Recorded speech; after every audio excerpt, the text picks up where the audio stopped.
Welcome to all of you. आज हम लोग देखेंगे किस तरीके से किसी डायमेंशन को रिप्रेजेंट किया जाता है उसके एग्जाम्पल के साथ। ठीक है, तो यहाँ पे हेडिंग हमने डाल रखा है कि विमांकन के विभिन्न प्रयोगात्मक उदाहरण। तो एग्जाम्पल ले करके देखा जाएगा किस तरीके से हम लोग किसी भी डायमेंशन को रिप्रेजेंट करेंगे। सबसे पहले एंगल की बात कर रहे हैं कि एंगल को किस तरह से रिप्रेजेंट किया जाएगा। सबसे पहला जो हमारा है वो है कोणों का विमांकन।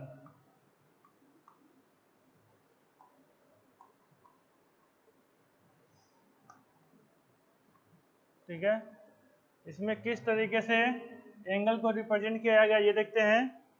मान लीजिए कोई एंगल है जो कि बहुत ही छोटा है, जैसे कि 15 डिग्री का है या फिर 10 डिग्री का है या फिर 8 डिग्री का है, 7 डिग्री का, 6 डिग्री का है, तो उसके अंदर हम लोग नहीं लिख, उसके अंदर एरो भी बनाएं और लिख भी दें, ऐसा पॉसिबल नहीं है।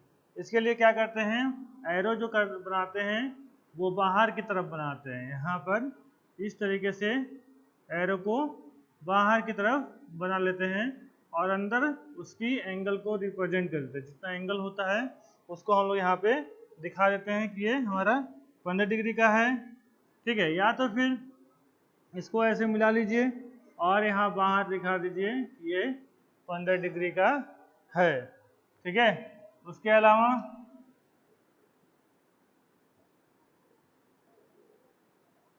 अगर 30 डिग्री का है तो आप आराम से दिखा सकते हैं। इसको इस तरीके से खींच लीजिए और यहाँ पे एरो बना दीजिए। ठीक है, और यहाँ पे लिख दीजिए 30 डिग्री, क्योंकि यहाँ स्पेस इन दोनों के बीच में है, हम बीच में लिख सकते हैं।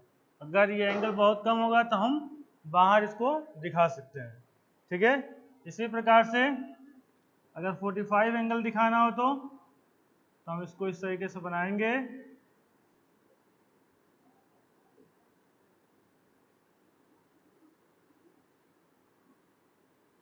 और यहाँ पे 45 डिग्री हम शो कर देंगे। ठीक है, इसके अलावा अगर 120 डिग्री दिखानी हो तो क्या करेंगे, 120 के लिए ये हो गया और 120 ऐसे बनेगा लगभग, और इसको हम अंदर अंदर जो है इस तरीके से रिप्रेजेंट कर देंगे। ये हो गया 120 डिग्री। ठीक है, तो इस तरीके से हम एंगल को रिप्रेजेंट करते हैं। जब एंगल बहुत कम होगा तो इस तरीके से, जब 30 डिग्री 40 डिग्री होगा तो इस तरीके से, जो एंगल ज़्यादा होगा 120 के आसपास, 135 145, तो इस तरीके से इसे रिप्रेजेंट किया जाएगा। अब आगे देखते हैं, आगे हम देखेंगे कि किस तरह से सर्किल को रिप्रेजेंट किया जाता है।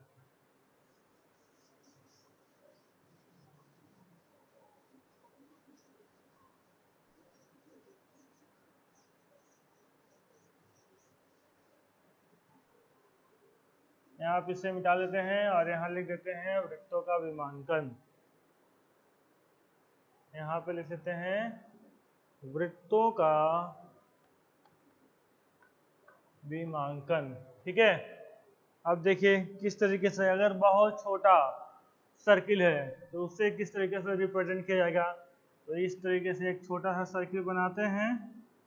ठीक है, ये सर्किल बना हुआ है और इसका सेंटर पॉइंट लेकर के यहाँ से हम सेंटर लाइन खींच देते हैं।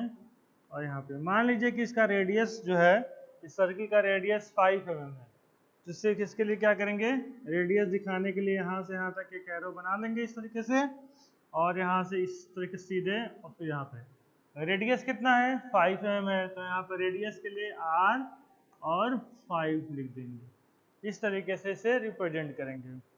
और आगे अगर इससे बड़ा सर्किल है तो एक सर्किल खींचते हैं, इसका पॉइंट लेंगे सेंटर पॉइंट, वहाँ से हम लोग क्या करेंगे, एक सेंटर लाइन ड्रा करेंगे, एक वर्टिकल और एक हॉरिजॉन्टल। उसके बाद से अगर डायमीटर को रिप्रेजेंट करना है, डायमीटर को रिप्रेजेंट करने के लिए इसको यहाँ से यहाँ तक आपस में मिलाएंगे। इसके दोनों तरफ हम क्या करेंगे, एरो हेड बनाएंगे।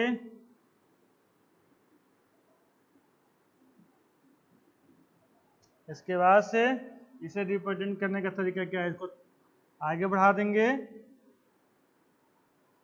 और यहाँ से देखिए डायमीटर को रिप्रेजेंट करने के लिए हम लोग फाई का यूज करते हैं। जहाँ फाई लिखा हो वहाँ हम समझ जाएंगे क्या है वो, डायामीटर को रिप्रेजेंट कर रहा है। ठीक है, अगर डायमीटर बहुत ही कम है तो हम लोग क्या करेंगे, सर्किल बड़ा बना हुआ है, इसमें लग रहा है कि इसमें लिखा जा सकता है, लेकिन जब आप कॉपी पे बनाएंगे इसकी डायमीटर बहुत ही कम हो, 10 mm हो, 15 mm हो, तो वहाँ पे हम लोग क्या करेंगे, इस तरीके से इसे रिप्रेजेंट करेंगे। मान लीजिए डायमीटर क्या है 15 mm है, तो हम उसे इस तरीके से दिखा लेंगे, क्योंकि यहाँ पे तो बोर्ड पे बना हुआ बड़ा लग रहा है, लेकिन जब अंदर जब 15 mm का बनाएंगे तो बहुत ही छोटा बनेगा और उसमें लिखना बहुत मुश्किल हो जाएगा। और अगर उसमें लिख भी देंगे तो ड्राइंग क्या हो जाएगी, पूरी भर जाएगी और ये समझ में नहीं आएगा कि सर्किल है कि क्या बना हुआ है। ठीक है, अब इसके आगे बढ़ते हैं। अगर इससे बड़ा हमको मिल जाए सर्किल जिसमें हमको डायमीटर रिप्रेजेंट करना हो, तो उसके लिए क्या करेंगे, मान लीजिए कि 20 mm का डायमीटर हमको रिप्रेजेंट करना है, तो हम इस तरीके से करेंगे कि एरो हेड को सर्किल के अंदर ही बनाएंगे, एरो हेड को सर्किल के अंदर ही बनाएंगे और तब इसे इस तरीके से रिप्रेजेंट करेंगे कि यहाँ लिख देंगे फाई 20। फाई जहाँ भी लिखा रहेगा उसका ये मतलब होगा कि डायमीटर की बात की जा रही है, और जहाँ आर लिखा होगा इसका मतलब ये होगा कि रेडियस की बात की जा रही है। ठीक है, आगे देखते हैं। अगर इससे बड़ा सर्किल आ जाए तो हम लोग इसे किस किस तरह से रिप्रेजेंट करेंगे। मान लीजिए कि 30 mm का एक सर्किल आ गया, 30 mm डायमीटर का। इसके लिए क्या करेंगे, सबसे पहले सेंट्रल डिसाइड करते हैं, वर्टिकल सेंटर लाइन, से हॉरिजॉन्टल सेंटर लाइन, और इसे दिखाने के लिए हम लोग क्या करेंगे, इसको एक्सटेंशन लाइन ऊपर की तरफ खींचेंगे। इस पॉइंट से हम लोग एक्सटेंशन लाइन खींचेंगे और यहाँ से यहाँ तक की बीच की दूरी को हम दिखा देंगे। यहाँ से यहाँ तक की दूरी क्या है, डायमीटर है, और डायमीटर कितना है, तो डायमीटर यहाँ पर है 530 mm, 530, और इस तरीके से हम लोग इसे रिप्रेजेंट कर देंगे। ठीक है, इतने सारे तरीके हैं रिप्रेजेंट करने का, सबका यूज होना है, तो कहाँ पर क्या यूज करेंगे ये हमें पता होना चाहिए। अगर इससे भी बड़ा आ गया, अगर इससे बड़ा सर्किल आ गया और उसके भी डायमीटर को रिप्रेजेंट करना है, तो उसका क्या तरीका है। देखिए मान लीजिए 50 mm 50 mm का सर्किल है जिसके डायमीटर को रिप्रेजेंट करना है, तो किस तरीके से किया जाएगा। तो यहाँ पे हम सबसे सेंटर लाइन खींचते हैं। ठीक है, और इसको दिखाने के लिए यहाँ से यहाँ तक हम लोग मिला देंगे और यहाँ से यहाँ तक, यहाँ लिख देंगे 550। ठीक है, तो यहाँ पे हम लोगों ने देखा कि सर्किल को किस तरीके से उसकी डायमेंशनिंग दी जाएगी। तो सबसे छोटा सर्किल है, उसके बाद से उससे बड़ा, उससे बड़ा और सबसे बड़ा, मतलब कि इससे भी बड़ा सर्किल हो सकता है, ऐसा नहीं कि उतना ही होगा, लेकिन इससे बड़ा जैसे भी आएगा हम इसको इसी तरीके से रिप्रेजेंट करेंगे। ठीक है, तो ये हो गया कुछ तरीके जिनके द्वारा हम सर्किल को रिप्रेजेंट करते हैं, सर्किल के माप को दिखाया जाता है इन तरीकों से। ठीक है, आगे बढ़ते हैं। आगे हमारे पास है, आगे हम देखेंगे कि किस तरीके से आर को रिप्रेजेंट किया जाता है, चाप को किस तरीके से दिखाया जाता है। सबसे पहले इसे साफ कर लेते हैं।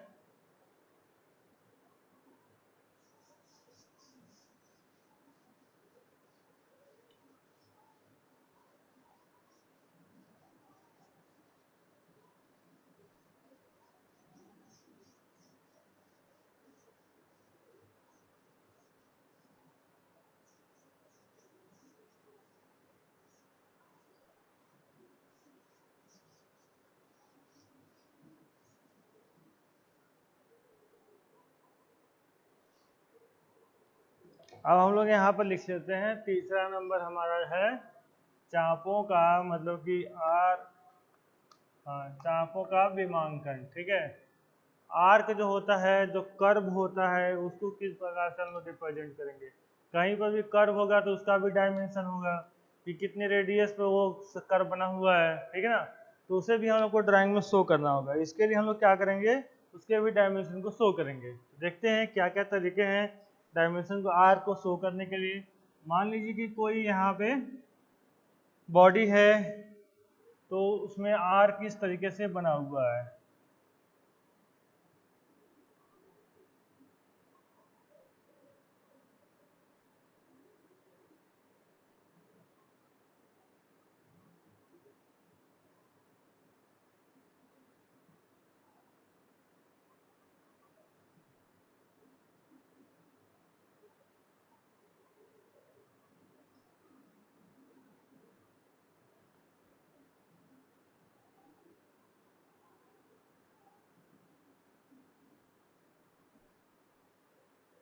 ठीक है, यहाँ पर देखेंगे यहाँ भी आर्क है, यहाँ भी आर्क है, ये पूरा आर्क है, और यहाँ भी आर्क है, और यहाँ भी आर्क है, ठीक है ना। यहाँ पे जो है कर्व टाइप में है, ठीक है। तो इसे किस तरीके से रिप्रेजेंट करना है ये हम लोग देखेंगे।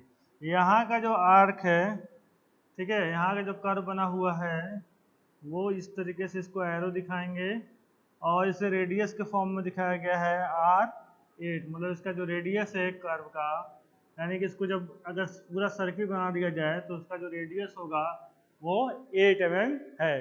देखिए R8 लिखा है, इसके पीछे कोई यूनिट नहीं लिखी है, जैसे कि मिलीमीटर या फिर सेंटीमीटर। इसका क्या मतलब है, इसका मतलब है कभी भी R8 या फिर R20 जो भी लिखा होगा, इसके पीछे कुछ नहीं लिखा होगा, तो हमेशा हम मिलीमीटर में ही इसको माना जाता है। और इंजीनियरिंग ड्राइंग को हम पूरे इंजीनियरिंग ड्राइंग को मिलीमीटर में ही सॉल्व करेंगे। जब पूरे इंजीनियरिंग ड्राइंग को मिलीमीटर में सॉल्व कर रहे हैं तो बार बार एक ही बात को लिखने की आवश्यकता नहीं है कि ये मिलीमीटर में है, ये मिलीमीटर में है, ये मिलीमीटर में है। ऐसा हम लोग नहीं करेंगे। अगर ऐसा करेंगे तो ड्राइंग गंदी हो जाएगी। एक ही बात को बार बार दिखाने की कोई आवश्यकता नहीं है, ठीक है। आगे देखते हैं। अगर हम इस वाले कर्व को दिखाना चाहें तो हम इस तरीके से दिखा सकते हैं कि यहाँ पे ये कर्व R30 mm का है, ठीक है ना। और ये कर्व दिखाना चाहें हम यहाँ पे तो इसे कुछ इस तरीके से दिखा सकते हैं कि ये इस तरीके से भी दिखा सकते हैं कि ये R10 है, ठीक है। इसके अलावा हम इसे इस तरीके से भी दिखा सकते हैं। दिखाने के तरीके बहुत सारे हैं, बस जहाँ पर जो यूज होता है हम वो यूज कर लेंगे। ये R10 हो गया, ठीक है। इसी प्रकार से यहाँ के आर्क को देखेंगे तो यहाँ का आर्क हमारा जो है ये हमारा R6 है। इस तरीके से हम आर को या फिर किसी कर्व को रिप्रेजेंट करते हैं, किसी का डायमेंशन को दिखाया जाता है, ठीक है। तो ये भी हमें याद रखना है कि कौन से तरीके हैं जिनसे हम लोग किसी आर को या फिर कर्व को रिप्रेजेंट किया जाएगा। और नेक्स्ट हम लोग देखते हैं किसी होल का, ठीक है। कोई भी बॉडी एलिमेंट है, उसमें कोई होल है, ठीक है, तो उसे किस प्रकार से रिप्रेजेंट किया जाएगा। तो आगे बढ़ते हैं।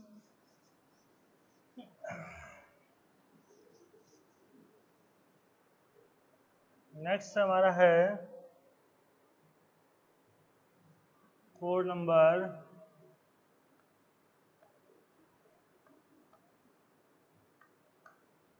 'छिद्रों का विमांकन', ठीक है। तो एक ऐसा ऑब्जेक्ट लेते हैं जिसमें कि होल बने हुए हैं, और वहां से वो देखते हैं किस प्रकार से इसे रिप्रेजेंट किया जाएगा। तो पहला ऑब्जेक्ट हम लोग बना रहे हैं वो कुछ इस प्रकार से है।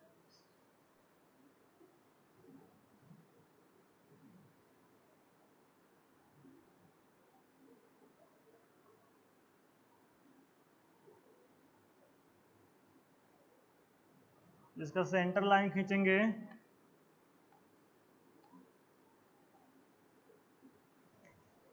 और यहाँ पर एक होल दिखाएंगे, ठीक है। होल दिखाने का क्या मतलब, देखिए होल इस साइड से है, सामने से कोई होल दिखाई नहीं देगा, तो हम लोग क्या करेंगे, इसे हिडन लाइन का यूज करते हुए इसको यहाँ पे हम होल को शो कर रहे हैं, ठीक है। ये हो गया।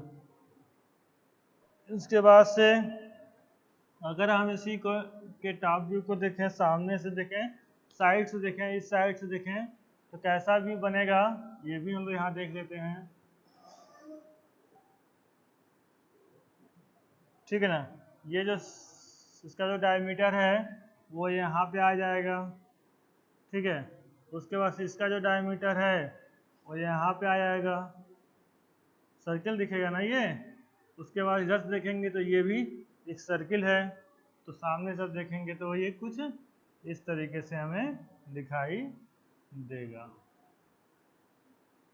ठीक है, अब बात ये आ रही है कि इस होल को रिप्रेजेंट करना है, तो इस होल को हम यहाँ पर रिप्रेजेंट कर सकते हैं इस तरीके से। यहाँ पे हम बनाएंगे, ठीक है, और यहाँ पे ऐसे इस तरीके से हम यहाँ पर लिख सकते हैं कि जो ये इसकी जो डायमीटर है वो कितनी है, वो 12 है। डायमीटर इसकी कितनी है, 12 है। और गहराई कितनी है, तो हम यहाँ लिखेंगे कि जो डीप है वो 20 है। 20 का क्या मतलब कि 20 mm गहरा है। जब भी होल होगा तो होल में डायमीटर भी होगा और उसका गहराई भी होगा, तो हमें यहाँ पे दोनों ही बताना होगा कि उसका डायमीटर कितना है और उसका होल की गहराई कितनी है। तो हमने यहाँ पर लिखा है डीप 20, मतलब कि उसका डायमीटर 20 mm है और उसकी गहराई जो है वो डायमीटर जो है उसका 12 mm है और उसकी गहराई 20 mm है। ठीक है, यहाँ पे इस तरीके से रिप्रेजेंट किए। आगे देखते हैं नेक्स्ट इमेज में, अगला जो फिगर बनाते हैं।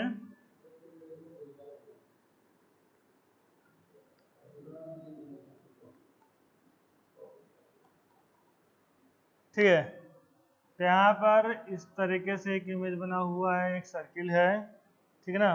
उसके बाद से एक बड़ा सर्किल है, इसके बाद से इसका एक इस टाइप में एक सेंटर लाइन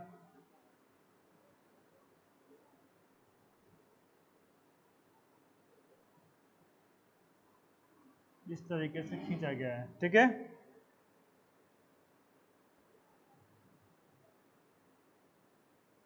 आप देखिए इसमें क्या किया गया है कि इसमें इसको एक एक और पार्ट में डिवाइड कर लिया गया है इस तरीके से, और हर एक पे एक एक सर्किल बना दिया गया है।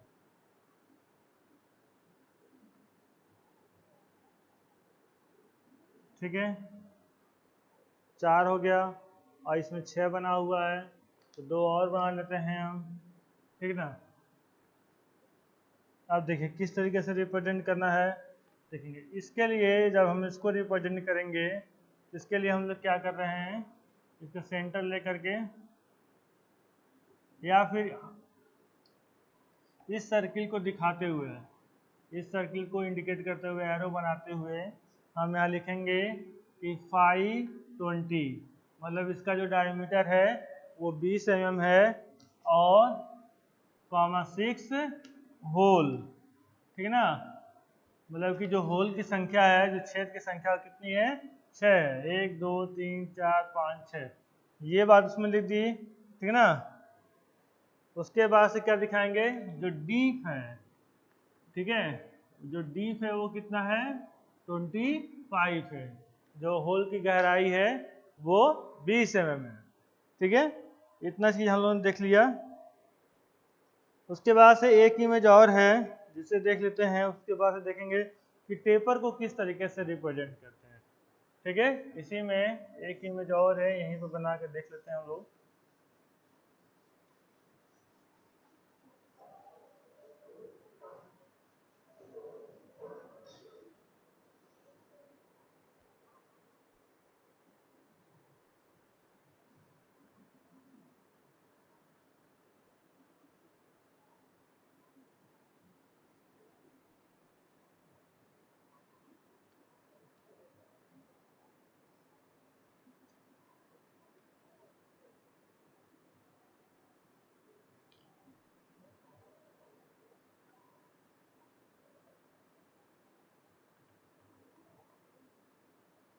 ठीक है, यहाँ पर 2 सर्किल है। अब 2 सर्किल को हमको दिखाना है तो इस तरीके से हम एरो बना लेंगे। ठीक है, अब इसका डिटेल हम लोग यहाँ लिख देंगे कि यहाँ पे क्या है, फाई 10 है और यहाँ पे कितना होल है, 2 होल है। मतलब कि फाई 10 साइज का जो है, फाई 10 का 2 होल है, एक यहाँ पर और एक यहाँ पे, और यहाँ पे एक और सर्किल है। अब यहाँ पे इसके बारे में लिख देंगे। इसके बारे में क्या इंफॉर्मेशन है, इसकी जो डायमीटर है वो कितनी है, 16 mm है। ठीक ना, तो ये चीज़ यहाँ पे दिखाया गया है। ठीक है, आज के लिए बस इतना ही। आगे हम लोग देखेंगे आगे का टॉपिक टेपर सतह का विमांकन। आज के लिए बस इतना ही। Okay, thank you.